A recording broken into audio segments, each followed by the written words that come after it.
एखाद्या विषयाने एखाद्या सदस्याने एखादा विषय घेतला की मी मगाची सभागृहात ऐकत होते, काय माहिती म्हणे अण्णाला कोणी भेटला नसेल कॉन्ट्रॅक्टर.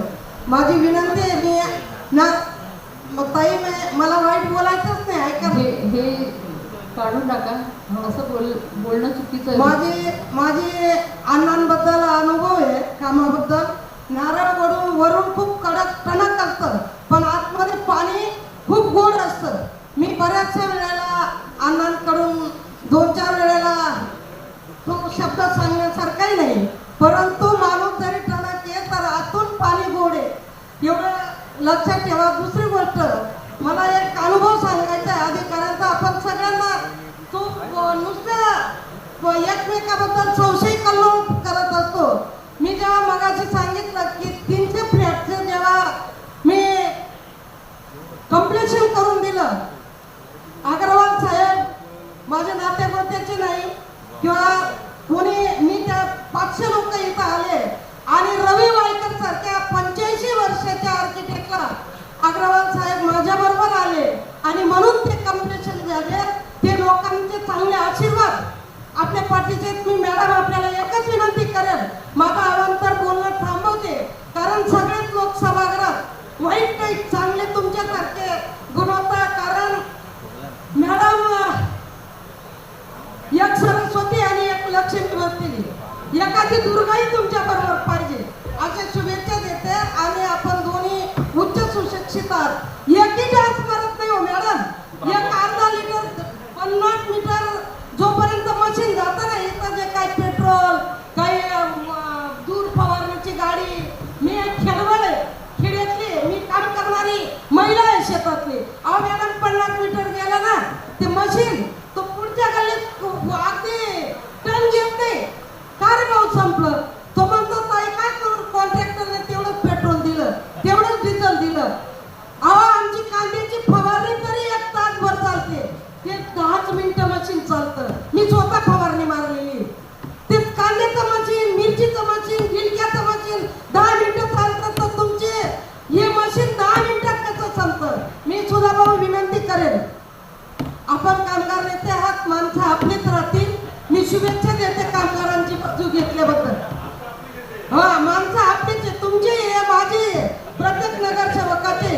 परंतु कुठेतरी 2-5 कोटी रुपये खर्च झाला तरी चालेल, कायमस्वरूपी त्या पोरांना महापालिकेवर मानधनावर घ्या अशी विनंती करते. कारण अजयजी अण्णा, एक मुलगा आला माझ्याकडे 3 दिवसापूर्वी, त्याचा हर्नियाचं ऑपरेशन आहे आणि तो ESI हॉस्पिटलला गेला. कॉन्ट्रॅक्टरने त्याला कार्डच दिलं नाही. मग मी त्याचा नंबर घेतला, का रे बाबा का बरं बापून चालतो? तो म्हटलं ताई माझं हर्नियाचं ऑपरेशन आहे. मी म्हटलं कोण आहे रे कॉन्ट्रॅक्टर? तो म्हटला नाही ताई मी नाही देत नंबर. त्याला म्हटलं का देत नाही? मी मलेरिया विभागातून त्या माणसाचा नंबर घेतला कॉन्ट्रॅक्टरचा, त्याला फोन केलं आणि त्याला सांगितलं का रे त्याला ESI हॉस्पिटलचं कार्ड का नाही देत तू? म्हणे त्याचा फॅमिली फोटो नाही. म्हटलं तू पहिले कसं दिलं होतं? मग त्याचा फॅमिली फोटो दिला, त्याचा कार्ड रजिस्ट्रेशन केलं आणि हळूच ESI हॉस्पिटल आणि केंद्र शासनाच्या अंडर आहे. ऑपरेशनचा ऑथराईज देतात, ते हळूच सांगून दिलं की कॉन्ट्रॅक्टरने याचं नामंजूर करा. आणि मग मी तिथं जाऊन जमादे मॅडम आहे डीन, त्यांना भेटली आणि बसून सही करून घेतली. तो मुलगा जाऊन बघून या, त्याचं ऑपरेशन झालं. मॅडम मी धन्यवाद देईल, गरिबांच्या पोरांचा आशीर्वाद घ्या. एकाच्या जिभेवर सरस्वती आहे, एकाच्या हातात लक्ष्मी. आणि म्हणून मी तुम्हाला परत विनंती करते, माझ्या वाणीला विराम देते. जय श्रीराम.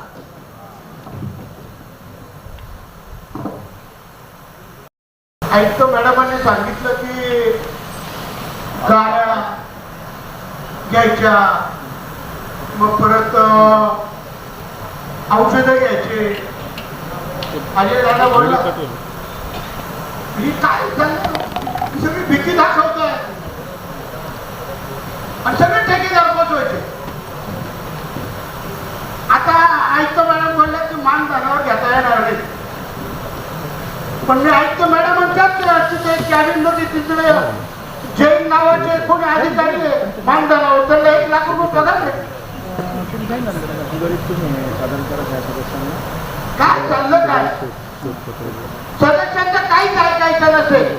सभापती महोदय हात जोडतो, आम्ही कोणाच्या विरोधात नाही, अधिकाऱ्यांच्या नाही, तुमच्याही नाही, पण सदस्यांचं ऐकायचं नसेल, जर तरुण होत असेल तर आमचं ऐकून घ्या. तर तुम्हाला काय करायचं तेच करायचं, तर कशाला आम्हाला बोलवतो इथं? मी तर जेवण पण नाही केलेले, ऐकली शपथ नाही जेवलो. तुम्ही सगळे जेवले तिथं जाऊन मिळत बसले, एक पण नाही का? हो कशासाठी मग हे सभा घेता? आम्हाला काय बोलवतो? सगळे बसतात आणि तुम्ही ठरवून देतात, यांनी असं बोलायचं, त्यांनी तसं बोलायचं, ऐकून घ्या, तुम्हाला जे पाहिजे तेच करायचं. असं असेल तर कृपा करून आम्हाला बोलू नका. आम्ही सह्या करून निघून जाऊ, तुम्हीच 5-6 जण बसा आणि तुम्हीच सगळे ठरविला. नका करू असं. आणि तुम्ही सदस्य सांगताय 1 तास बोलत नाही, काहीच होत नाही, तरी आपण त्याच्यावर ठेवतो. नका करू असं. रिअल सांगतो, एवढ्या वेळ 92 पासून आम्ही या सभागृहामध्ये कधी या प्रेस कॉन्फरन्सचा उपयोग झालेला नाहीये. हे बोकाड्या दाखवणं, याचे सगळं बंद करा. अजय दादांनी सांगितलं ते वकील काय करतात ते बघा. आणि किती केसेस या महापालिकेच्या, किती वकील नेमले, त्या वकिलांनी किती केसेस जिंकल्या, तर हा सुद्धा संशोधनाचाच विषय. फक्त मला एक मिनिट सभापती महोदय, अभियांत्रिकी विषय असतो ना, त्या गाड्या आपल्याकडे किती गाड्या आहेत, वाहन किती महापालिकेचे तेवढं सांगा ना सभापती महोदय. कोणी त्यांना सांगायला लावा ना, आपलं वाहन किती महापालिकेचे प्रॉपर, जे काही वाहनं आहेत त्यांचा आकडा द्या संबंधित सांगा बरं. विभागाने. महापालिकेचे विचारतो बरं का, माळी साहेब असतील ना आता, माळी साहेब मला फक्त तेवढं बघा. 1 मिनिट आले दादा, हा महापालिकेचे वाहन विचारतो, मग मी पुढचा प्रश्न विचारतो. आम्हाला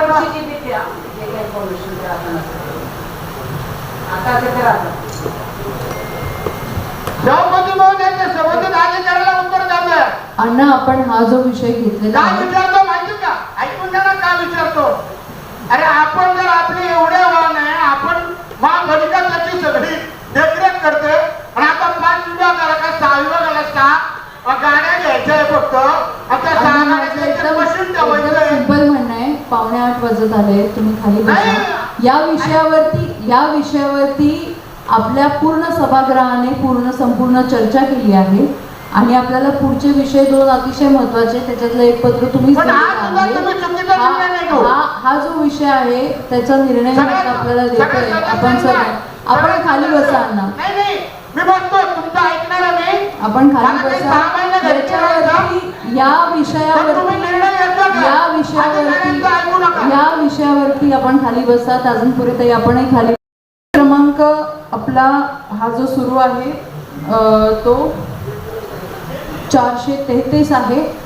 आता सर्व सन्माननीय सदस्यांनी त्यांची भूमिका इथे मांडलेली आहे आणि त्यानुसार आपण असं ठरवलं होतं की आपण याचा पूर्णपणे अभ्यास करून जे काही त्यांचं कंपॅरिझन आहे ते इथे प्रशासनाने आपल्यासमोर मांडलेलं आहे.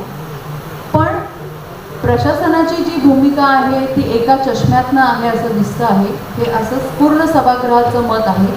गेले अनेक वर्ष 92 सालापासून हा जो ही जी व्यवस्था आहे ती कधी बदलली गेली नाही आहे. मला असं वाटतं की आता आपण सगळेजण जाणकार आहोत. अनेक एक्सपिरियन्स जेवढे अनुभवी सदस्य आहेत त्यांनी देखील त्यांची खंत इथे व्यक्त केली आहे.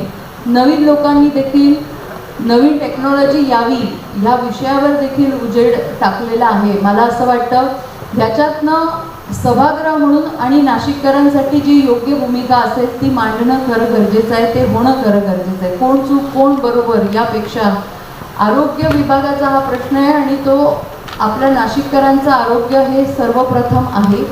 कारण आपण चांगले राहिलो, आपले नाशिककरांचं आरोग्य चांगलं राहिलं तर आपण सोयीसुविधा नंतर त्यांच्यासाठी पुरवू शकतो. तर पहिली गोष्ट आरोग्य सेवा ही प्राथमिकता असल्या कारणाने हे संबंधित डॉकेट जे आहे ते 3 महिन्याकरता मंजूर करण्यात येत आहे. पण आपण जे सभागृहाने आपली इथे व्यक्त केलेली आहे आपल्या सर्वांतर्फे,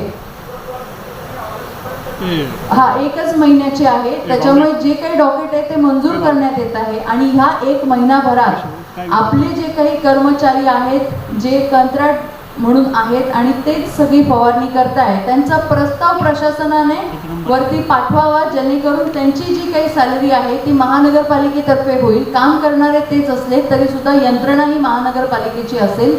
GPS ट्रॅकिंग द्यायचं असेल तर वाहनांचा जो काही खर्च असेल कॅपेक्सचा, तो त्याच्यावरती पुनश्च एकदा काम करून या कंत्राटदार व्यक्तींपेक्षा जर आपली महानगरपालिकेची जी काही व्यवस्था आहे ती सक्षम आहे असं सभागृहाचं म्हणणं आहे, तर आपण 1 महिन्याचं हे एक्सटेन्शन देऊन पुनश्च एकदा हे डॉकेट जे आहे आणि हे जे सभागृहात ज्यांनी सांगितलं आहे की एकंदर जे कर्मचारी आहेत त्यांचा प्रस्ताव शासनाकडे पाठवून पुन्हा आपण ह्या पेस्ट कंट्रोलचा जो प्रस्ताव आहे त्याच कर्मचाऱ्यांना घेऊन पुन्हा ह्या सभागृहात सादर करावा.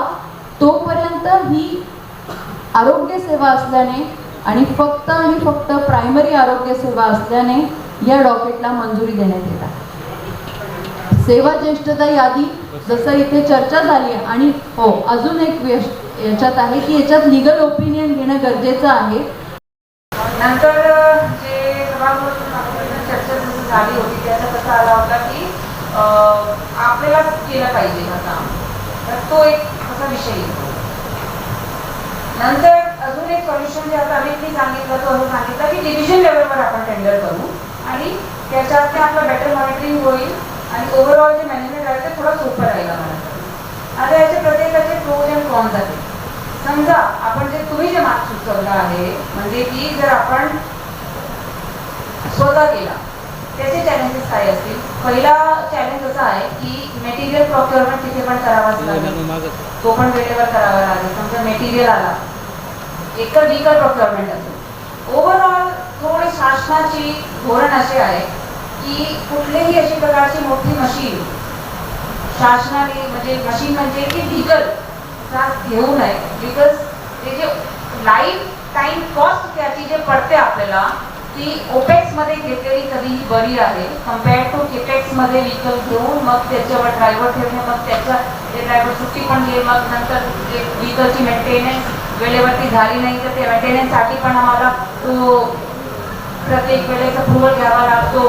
2000 रुपयेचा जर मेंटेनन्स तरी पण त्याच्यासाठी फाईन भरावा लागतो. नाही झाली तर ती गाडी बंद राहील.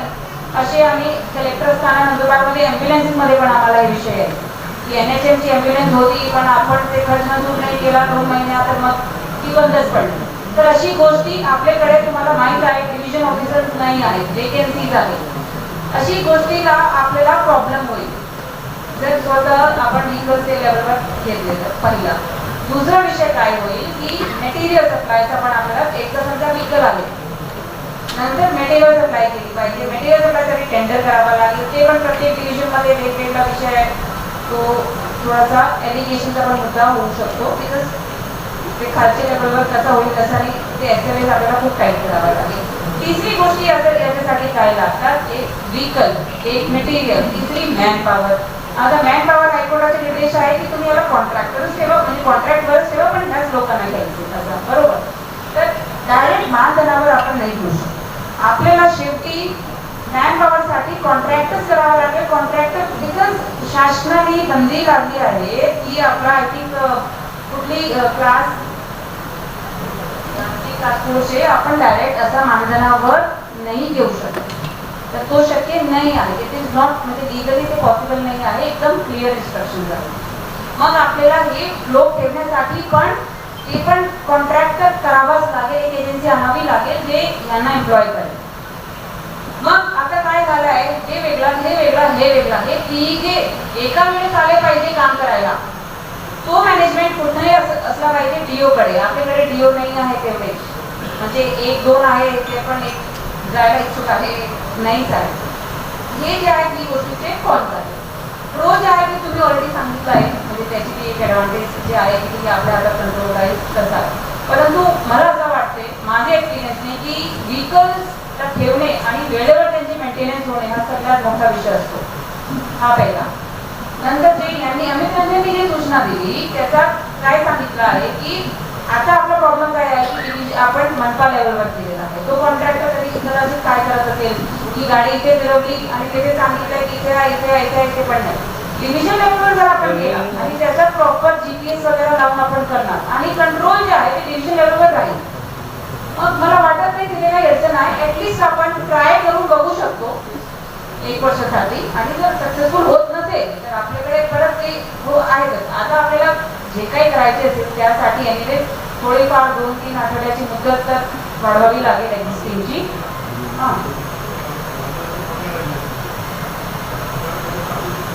आपण ह्या विषयावरती सुद्धा काय मांडायचं असेल तर मांडा.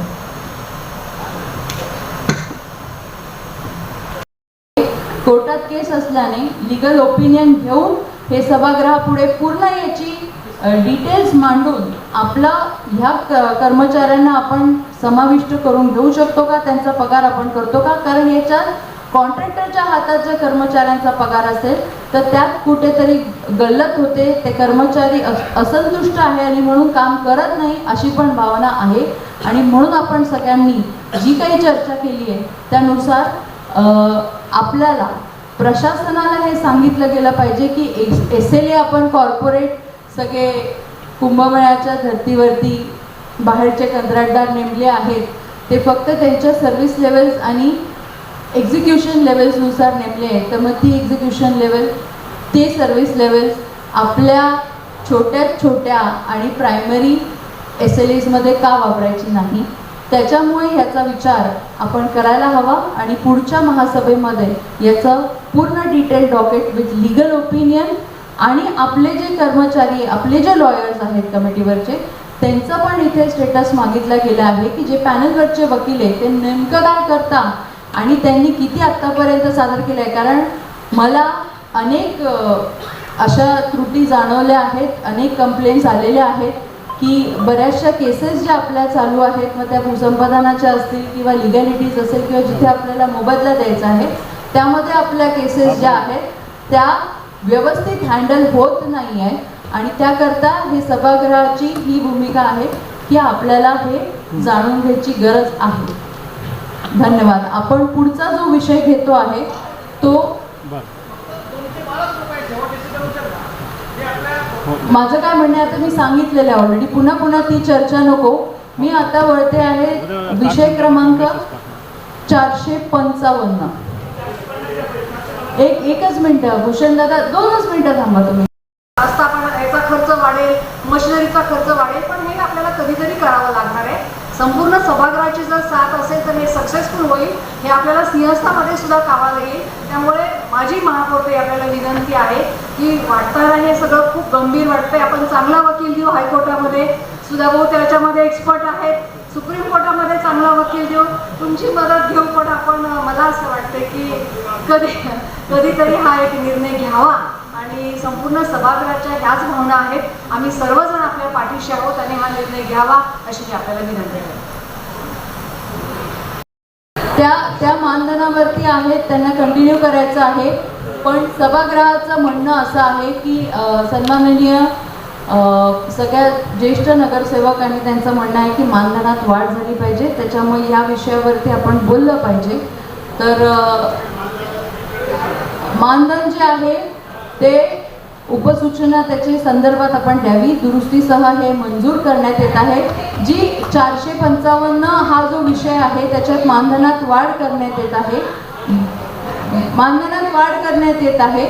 मानधन जे आहे ते 12,000, 10,000, 9,000 आणि 8,000 याप्रमाणे करण्यात येत आहे. विषय क्रमांक 456 हा पण जो विषय आहे तो खूप महत्त्वाचा आहे. मला असं वाटतं यामध्ये देखील आपल्याला हा जो प्रत्येक पोषण आहार प्रत्येक विद्यार्थ्याचा ठरलेला आहे त्याचा आपण रेट जो आहे तो आताचा जर रेट बघितला, पोषण आहार जर चांगला विद्यार्थ्यांपर्यंत पोहोचवायचा असेल तर ती संधी देखील आपल्याला त्या पद्धतीने ते पोषण आहार केलं पाहिजे. आपण आहारामध्ये विद्यार्थ्यांचा आरोग्याचा विचार करतो आणि म्हणून तो रेट जो आहे तो आपण जो आत्ता 6 रुपये आहे तो 12 रुपयावरती नेत आहोत आणि त्या पद्धतीने त्यांचं बिलिंग केलं जाईल.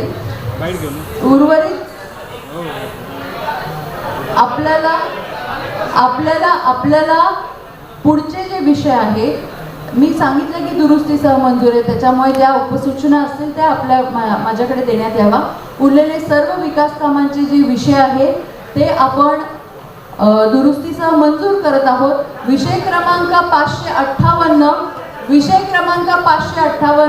राईट बँक कॅनल जो आहे त्याला आपण मंजुरी देत आहोत. त्याचा विषय जो आहे तो खूप महत्त्वाचा आहे. पॅरलल गंगापूर रोडला तो कुंभतून आपण प्रस्तावित करतोय, पण त्याचबरोबर पॅरलल गंगापूर रोड हा होणं गरजेचं आहे आणि म्हणून आत्ता सकाळी जे सांगितलंय रोड कन्स्ट्रक्शन TDR मध्ये आपण पॅरलल गंगापूर रोडचं पण काम करतोय, म्हणजे राईट बँक कॅनल पण होणार आणि पॅरलल गंगापूर रोड पण होणार. पॅरलल गंगापूर रोड हा रोड कन्स्ट्रक्शन TDR ने होणार आणि राईट बँक कॅनल जो आहे तो आपण कुंभच्या प्रस्तावामध्ये मंजूर करण्यात, हा जो प्रस्ताव आहे तो मंजूर करण्यात येतो आहे. बाकी सर्व विकास कामांचे विषय दुरुस्तीसह मंजूर. राष्ट्रगीत.